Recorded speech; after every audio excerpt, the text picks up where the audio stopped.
Welcome to Pizza and More. I think most of you have no pizza oven at home or no special mixer for the dough, so you have to use your normal kitchen oven or you have to use your hands to prepare the dough. My name is Jürgen and I show you today how it works to prepare at home without any special tools a fantastic, absolutely nice and delicious pizza napolitana. For kneading we need a bowl. I could also use such a thing. This is the real traditional thing, how to knead a pizza dough, also with a lid. This is a so-called madia, but as I said, we are not using any special tools, so I use today a normal bowl. The dough we make today has a hydration of 68% and we let it rest for around 24 hours. The ingredients we need today are 500 grams of flour. I have here type 0 with 12.5% protein and a W value of 260 to 280. It would not be recommended to use a higher W value because if we would use a flour with a higher W value, there would be the possibility that the dough gets, when we eat the dough after baking, it's like a chewing gum. It's a bit, it's not that nice to eat. So as I said, 500 grams flour. We have here 340 grams of very cold water. I had it in the fridge. 340 grams of water are are 68% hydration.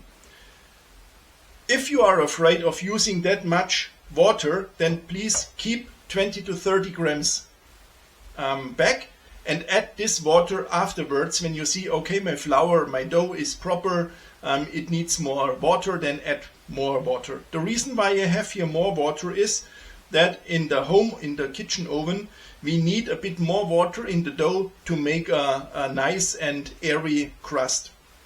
The next thing we need are 15 grams of fine sea salt. Then I have here 5 grams of olive oil, 5 grams of honey and 2 grams of fresh yeast. The reason why I use fresh yeast today is, as I said, we use no special tools, and to weight or to scale the dry yeast, which would be 0.7 grams, for this we would need a precision scale, and that's the reason why I thought let's use fresh yeast. To make it easier and to balance 2 grams of fresh yeast, which is also very difficult with a normal scale, so also here you would need a precision scale. If you have a yeast ball in the size of a pea, like you see here, this is around about 1 gram. So we need 2 grams, and that's the reason why I have 2 balls in the size of a pea. Then we start to make our dough. The first ingredient we add into our bowl is the cold water, and the next one is the yeast. And then we dissolve the yeast in our water, and as next we add our honey. The honey is used in our dough to make during baking a nice color to our dough. So the sugar which is inside of the honey will make some caramel, and this means the dough will get a bit more colorful. Also the honey needs to be a little bit dissolved, and if this is done, we can directly add the first third of our flour. We could use here a whisk as well to mix it up, but afterwards we need our hands in any case, so you can directly use your hands. Mix it good up so that you have a very homogeneous liquid. It's still pretty liquid. If there are some smaller pieces, it doesn't matter. You can then directly go ahead and add the second third of flour. And this is also mixed up. If the whole flour is also taken over from the rest of the dough, we can add our rest of flour, plus directly now our sea salt. The reason why we add our sea salt later is because we shouldn't bring the yeast and our salt in a direct contact, because if we have direct contact from yeast and salt, the salt would blockade the activity of our yeast, and this will be not the right result afterwards during our fermentation. You can see I always turn the bowl, and then I take the things from the bottom and I bring it to the top, and then I press. I turn always my bowl, and then I do always the same movement. This is almost the same as in a mixer where the dough is kneaded. And now it's time to add the olive oil. If you think at this stage your dough is still super sticky, please don't add additional flour, because you have to be here now a bit patient, because it will take time until the dough stops sticking. You only have to knead and to knead and to knead, and after 20 minutes or so you will see latest then the dough stops sticking. When then the whole olive oil is also inside of your dough, we can take the dough and place it on the counter and remove our bowl, and then we start with the normal kneading.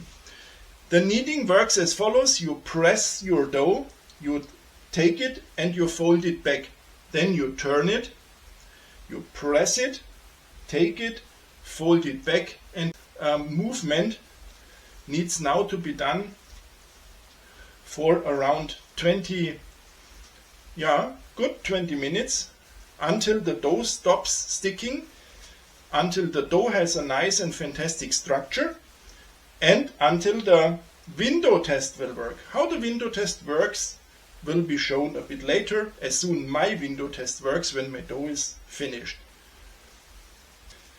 What you also could do after a while, when you are annoyed of kneading, you can let your dough rest on your counter, take your bowl, cover it, and then let it rest for around 30 minutes.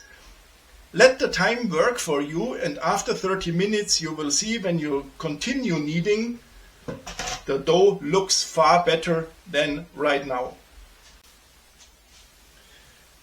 I kneaded my dough now for around 30 minutes. Maybe it was 35 minutes. And I hope you were also patient enough and not added additional flour, because, as I said, as soon we add additional flour, we also have to add some salt at one point. If you are annoyed of kneading, or if you are tired, it doesn't matter. Then let your dough rest, as I said earlier, for around 30 minutes. And after these 30 minutes you will see you have a dough which has an absolute fantastic gluten structure already. I think my dough is now ready. Well, the dough with a hydration of 68% will always be a bit sticky, so it doesn't matter. What we try now is this window test. You could cover your hands now with olive oil, or you cover your hands with some flour. Now I take a piece of dough and I stretch it between my fingers. And you can see I'm able to stretch it, and that's perfect. Now the dough is nice and ready. To continue now, I take some olive oil into my hands. I go on top of my dough as well. and then I lift the dough from the counter and then I do several times the so-called stretch and fold. This procedure also makes the dough not sticky anymore. You see what I do? I make here a nice dough ball with a strong surface. I pull the dough and I turn it and I pull it, and then I have here a nice superstructure. The next I do, I take the bowl what we used earlier. I take the dough ball, place it in the bowl, and then I close the lid. The dough is now kneaded. Maybe you are sweating, I'm thirsty, and now I have to rest. And our dough also has to rest. We let the dough rest now for around 2 hours at room temperature. And in 2 hours, we take the dough with his box and place it into the fridge. In the fridge, we let the dough raise for additional 10 hours. And then we take the dough out of the fridge and directly we are going to create our dough balls. Now, after a leavening time of around 12 hours, we have to make our pizza balls. The 12 hours are not set in stone. If it's only 10 hours, it's okay. If it's 14 hours, it's also okay. So it's not necessary that you wake up in the morning, especially to make only your pizza balls. So here we are also a bit flexible. We make now 3 pizza balls with a weight of around 280 to 290 grams. Our dough lasts here for 3 pizza balls. I said I use no special tool. I don't see the spatula as a special tool because if you have no spatula, which I really highly recommend to have such a thing, then you also could use normal dough cards to separate the dough, or maybe such a, I don't know the English word, this is for the pan where you can flip things around. Now we shape our pizza balls.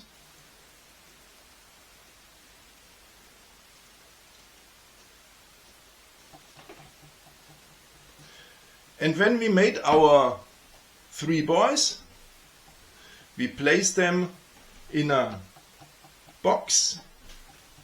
The easiest to have such a pizza ball box. If you have no pizza ball box, you could use any other container which has this kind of shape.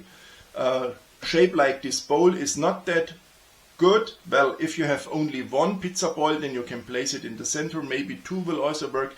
But if you have more, it's very difficult to take the dough out, because you see the spatula normally is here straight, and here we have a round form, and this will not really fit, and then you have problems to take out the pizza balls.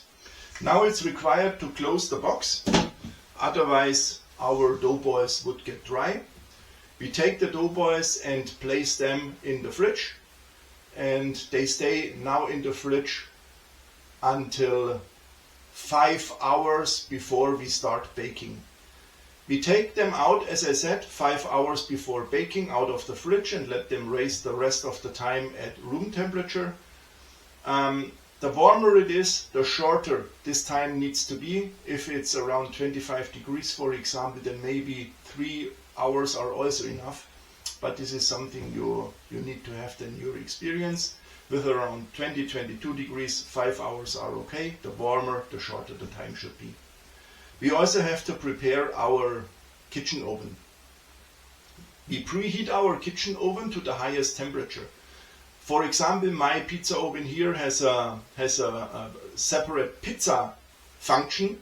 If I switch on the pizza function, the oven gets automatically the highest temperature, which is pretty good. But the oven takes only the lower heat, so only heat from the bottom, and the ventilation, which is not that nice. So because especially with a dough which needs to raise in the oven, the ventilation is not really the thing we need. Here the both-sided heat is the best thing.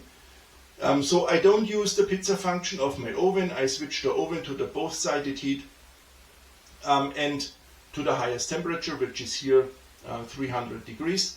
If your oven makes only 250 or 275 or something like this, this is also fine.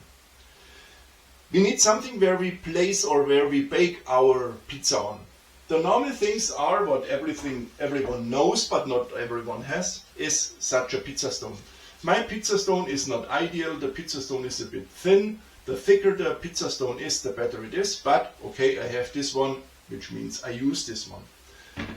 Far more recommended or far better than a pizza stone is a pizza steel. This is a peel of steel, which is several centimeters thick, and this pizza steel transports the heat quicker to the pizza, better than a stone. This is especially for the kitchen oven. If you have no stone, if you have no steel, then you also could use a baking tray upside down. So if you use this one with the bottom on the top, then it is like a pizza steel, a very thin pizza steel, but it is also one which is possible to use. But for all these things you need something to launch the pizza. You need a pizza peel, what shape, what size ever, and what material ever.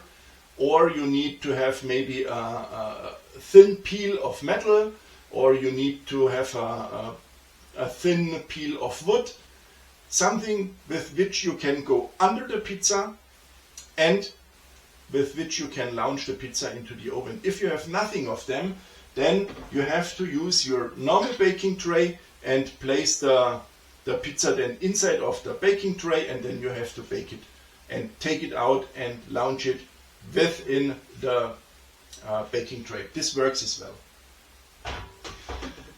The stone, the steel, or the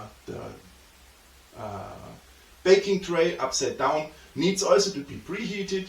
We place it in the upper part of the oven. The higher the better. If there is only a centimeter or two left over from the top of the stone or so to the is it called ceiling from the upper thing from the oven, then place it one step lower, because otherwise we have not enough space for our pizza. If you are using mozzarella which is in salty water, then please remove the salty water, cut your mozzarella directly into sticks like French fries, place them into a sieve and back into the fridge so that all the water can drain, and we have, when we bake, a more dry mozzarella. My dough had now the possibility to rise again 12 hours. It was around about 8 hours in the fridge and then 4 hours out of the fridge at room temperature.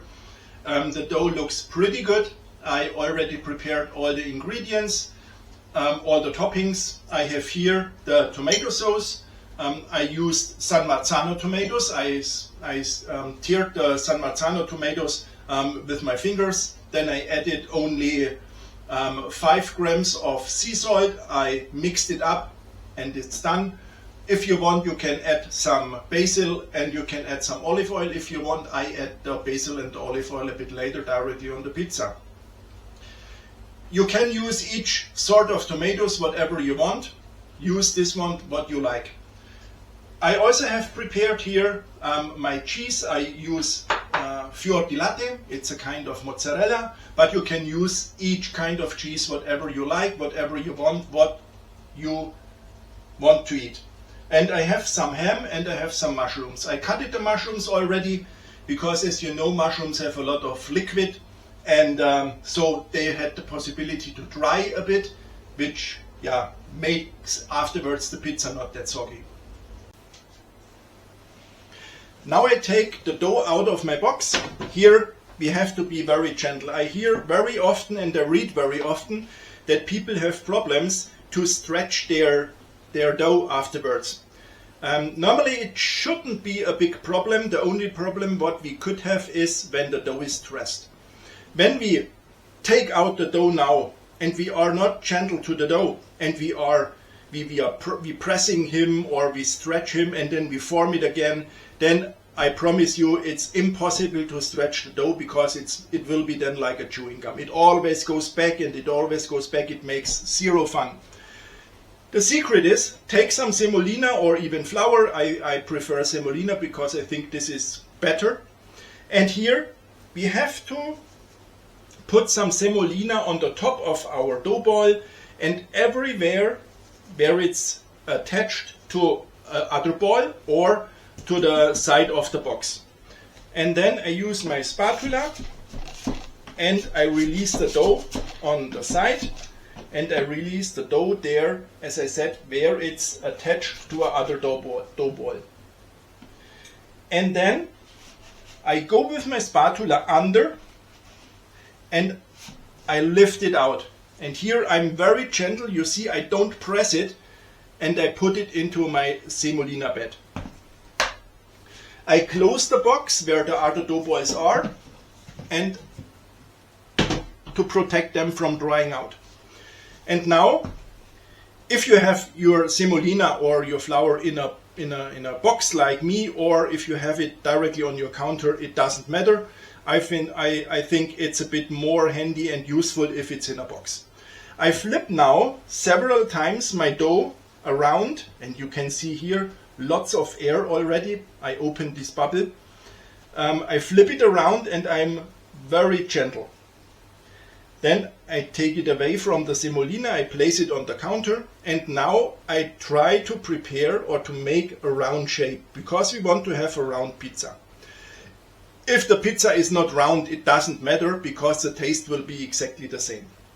And now we start shaping the normal form of a pizza. We start pressing in the center, and we press only with our fingertips towards the crust.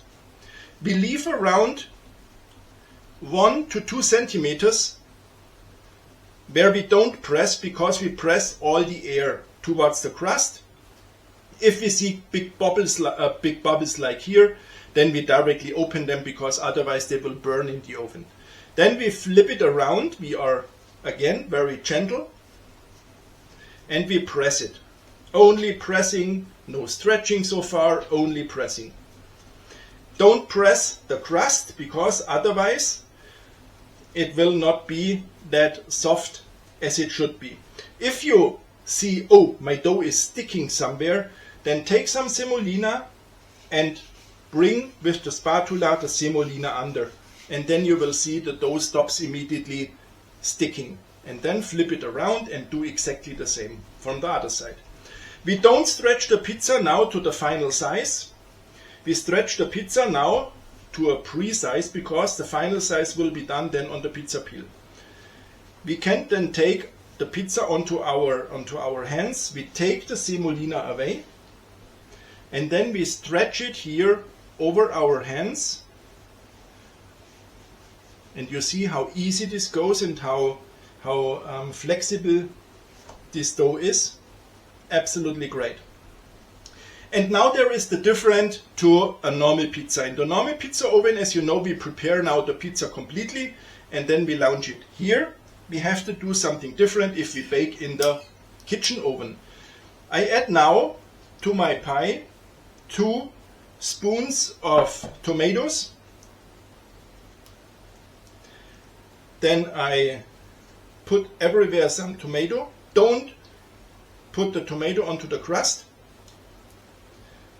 And now we have to do a pre-baking, which means we launch the pizza right now, because if we would add now all the cheese and all the other ingredients, there would be the danger that everything burns and then it's not nice anymore.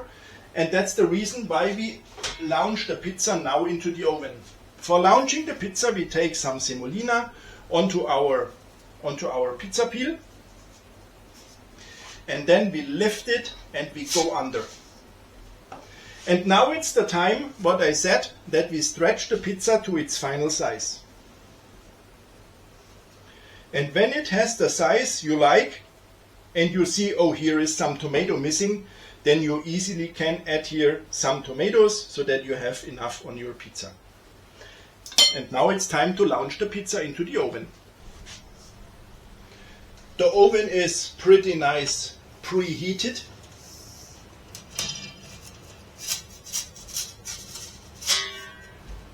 And the pizza is now in the oven.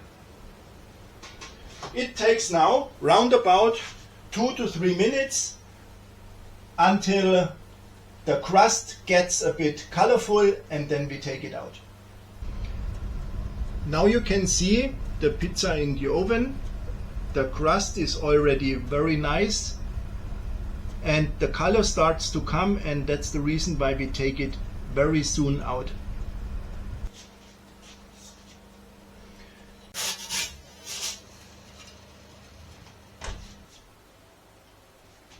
Here you can see that I made now something different. I have here a wooden peel and I have here this, how is this called? Rost. I use this as a insulation so that my counter doesn't get hot, because now we have to prepare the pizza. The pizza is hot. If my counter would get hot, I promise you the next pizza would stick to the counter, and this is what I want to avoid, and that's the reason why I used this one. Now we add at first some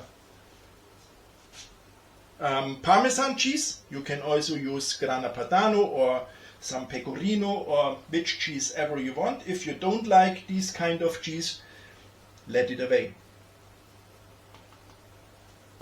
The next what I add is my mozzarella or my fior di latte. You can use, as I already said, every cheese you like. I prefer the fior di latte.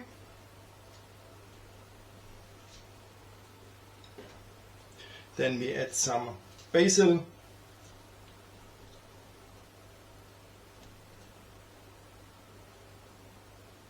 And some ham, because this will be a pizza prosciutto e funghi, which means I have here some prosciutto, and I will add also some mushrooms afterwards, or prosciutto, some ham. Don't add too much of all the toppings, because on a pizza we want to taste all the different toppings in their own way, and not so that everything tastes the same. And that's the nice thing. We taste afterwards the cheese, we taste the tomatoes, we have a taste of the ham and the mushrooms, and that's really nice. And then we add some olive oil, and the pizza is ready to go back into the oven. So back to the oven, close the door. The pizza will take now 3, 4 or 5 minutes until it's ready. We have to wait until the crust gets a nice color and the cheese is melted. Here you can see now that the crust starts getting colored and the cheese starts melting. I think it will take round about 1 minute more, and then it's possible to take it out. The pizza is ready. Time to take it out.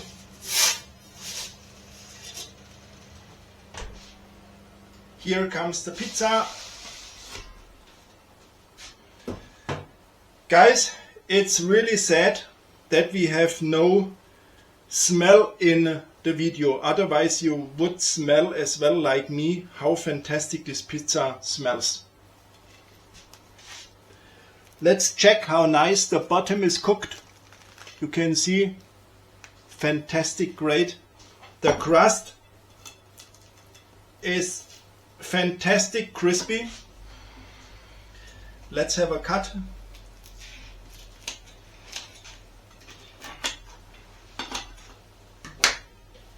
Can you see how soft it is inside and crunchy outside? Great. Now it's time to taste a bit.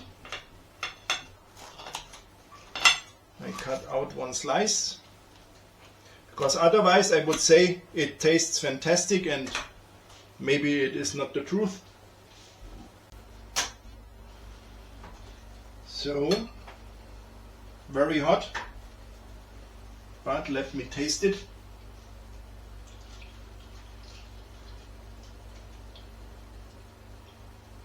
Amazing. Now let's taste the crust.